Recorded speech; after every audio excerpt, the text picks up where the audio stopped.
Hold on. telling you this is happening. Right. Without even us deciding. All right. My name is Rodney. Hey, Dean, and you are? My name is Mary Stewart, and I just want to say to the Child Protective Services, in many instances, you may be doing the right thing, but there are instances where you are not doing the right thing, and you know it. You are going by how you feel for today as to how you treat people. These children are a job to you from 8 to 4, 8 to 5. These are our grandchildren that you are taking and giving them to people that are not taking care of them. And you need to stop and think. This is more than writing on a paper.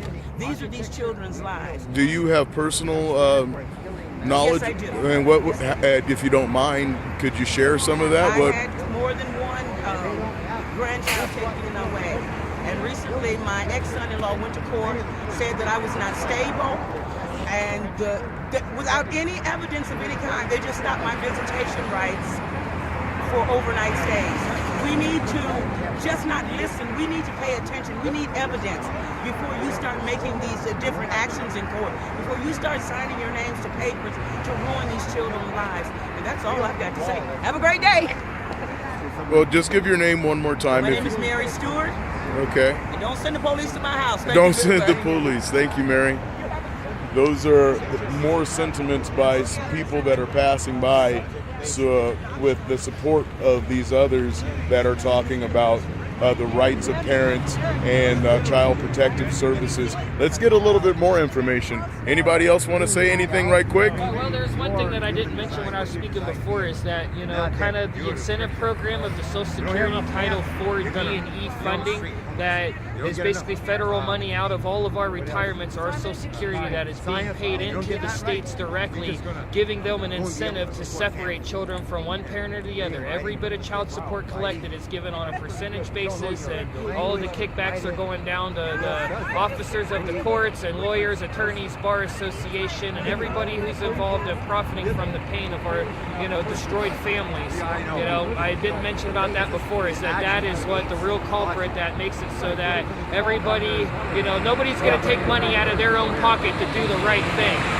So, you know, if the incentive structure is based on taking children away, then they're going to take more children away. Then if we can flip it so that the incentive structure, if we don't get rid of an incentive structure altogether, if the incentive structure is based on co-parenting and how hard you work to make sure that that child has both parents equally in their life, then I don't think people would be so eager to stand up, make false allegations in court and say, oh, he's a bad guy because I don't like him. And then, of course, there's no standards. And as the courts are looking to collect more Title D funding, they say, oh, we've got a live one here. Let's write their name on this list. Let's make sure that baby doesn't get his daddy at all. And here my son stands 145 days since he's had his dad's arms around him and a kiss from his father and a good night, you know, good night getting tucked into his own bed. All right. So did you guys have something that you wanted to say on camera? Any more? Did you have anything that you wanted to say on camera anymore? Well, Huh? In regards to this issue? Child this is Protective always Service. a problem Uh-huh. because we live in a duopoly. I thought it was an oligarchy, but we'll say a duopoly because Duopoly, because you know, it's about how the judges are bought and sold and are in the pockets of higher officials, right. as well as lower officials. Well, We have too many bureaucrats really running everything anymore, and we'll probably will have 23 million nurses. And, what did you have to say about the Child Protective Services issue?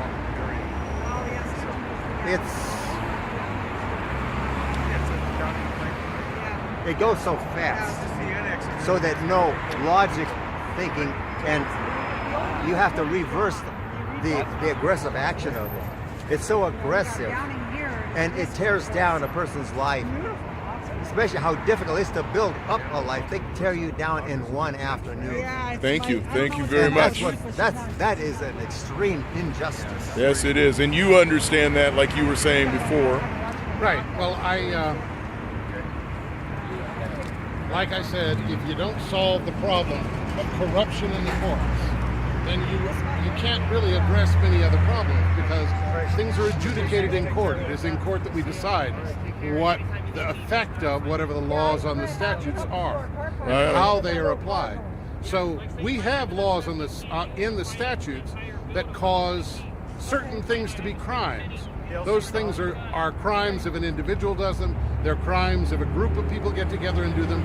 But if you do those things and a judge okays it, which is what happens in probate court, the judge okays it for someone to be taken from their family and isolated from their family and loved ones, isolated from their church community, isolated completely to where they have no interaction, even in holidays, doesn't matter, because they're in a unwanted, unnecessary guardianship. So these are some of the things that the stopping the corrupt courts can solve. And there are a lot of governance issues that go into stopping the corrupt courts, as we were finding out through incentive structures. I like your signs that you have here where you demand honest judges, and I'm part of cryptocurrency world, so we have tried to work on developing reputation and governance. What are some of your other signs that you have there? And we have in court corruption, and then we demand accountable, transparent courts, and that seems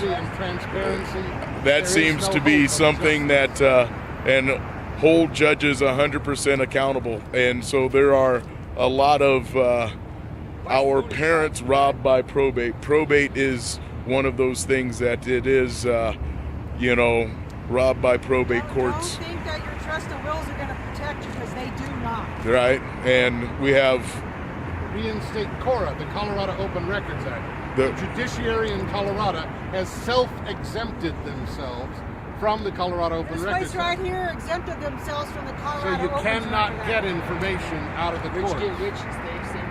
no judges, no justice, vote. Let's turn that over one more time. No justice, no judges, vote. Do not retain. Absolutely, absolutely. Make them work for their job. Election time. And on the other side, no justice, no judges. Absolutely. Wanted honest judges. Yes. That's what we are.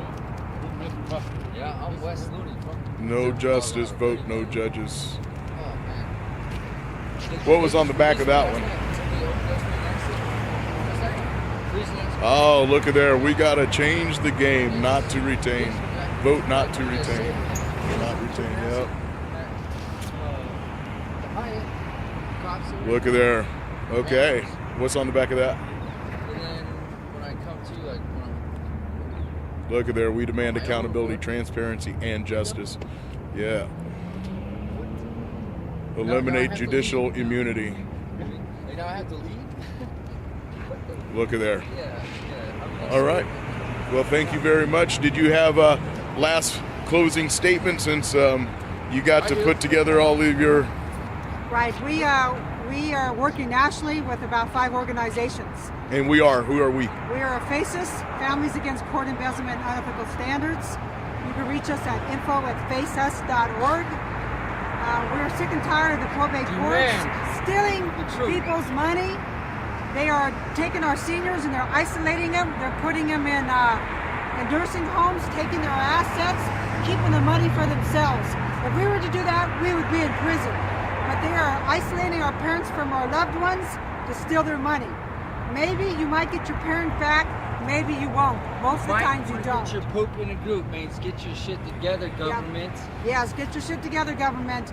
This Supreme Court here has exempted themselves from Colorado Open Records Act. We are working with legislation to try to change that. We are not getting any cooperation from our judicial system.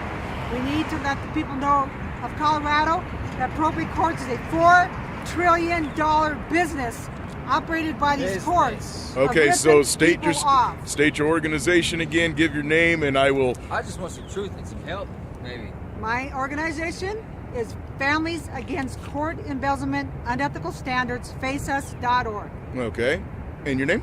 My name is Lulu. Hi, Lulu. Thank you very much for all your actions. Thank you, gentlemen, very much. All right, we're out.